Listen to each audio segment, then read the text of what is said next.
رمضان کا مہینہ مبارک ہو، قربان کا مہینہ مبارک ہو۔ سلسلے ماہ رمضان، مسئلہ نمبر 30۔ بیمار شخص اگر روزے کی قدرت نہ رکھتا ہو تو اسے روزہ توڑنے کی اجازت ہے، جیسا کہ کوئی شخص روزہ رکھا ہو لیکن برداشت نہیں کر سکتا ہو، یعنی روزے سے اتنی تکلیف ہوتی ہو کہ ایسی تکلیف اگر وضو کرنے میں ہو تو تیمم جائز ہوتا تو روزہ توڑنے کی اجازت ہے۔ روزے رکھنے سے مریض کے ہلاک ہونے یا مرض بڑھنے یا کسی عضو کے تلف ہونے یا مرض کی مدت بڑھنے کا خوف ہو تو روزہ رکھنا ناجائز و حرام ہے، گناہ ہے۔ ان صورتوں میں روزہ رکھنے والا گناہ گار ہوگا، البتہ روزہ درست ہوگا۔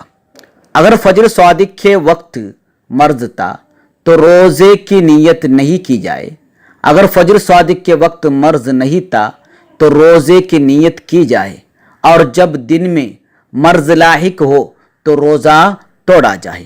بعض لوگ اس ڈر سے روزہ نہیں رکھتے کہ دن میں مرض لاحق ہو تو روزہ توڑنا پڑے گا، یاد رکھے وہ لوگ غلط کر رہے ہیں۔ روزہ رکھنے کے بعد بھی اگر شدید مرض لاحق ہوا تو روزہ توڑنا جائز ہے بلکہ واجب ہے۔ اگر بیماری ایسی ہو کہ شفا پانے کی امید ہے، یعنی روزہ رکھنے کے لاحق بننے کی امید ہے، تو جب شفا ہو جائے روزے کی قضا رکھے۔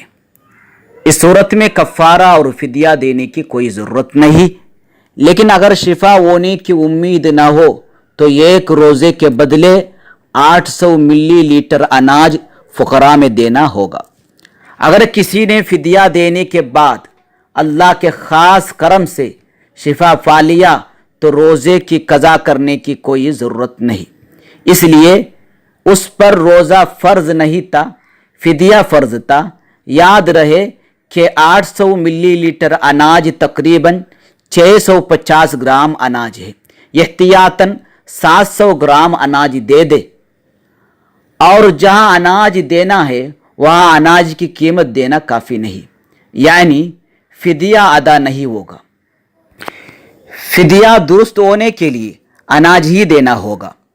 اللہ عز و جل ہمیں علم دین سیکھنے اور اس پر عمل کرنے کی توفیق عطا فرمائے۔ واللہ ورسولہ عالم۔ بندوں کو خدا کی طرف سے بہت احسان کا مہینہ مبارک ہو۔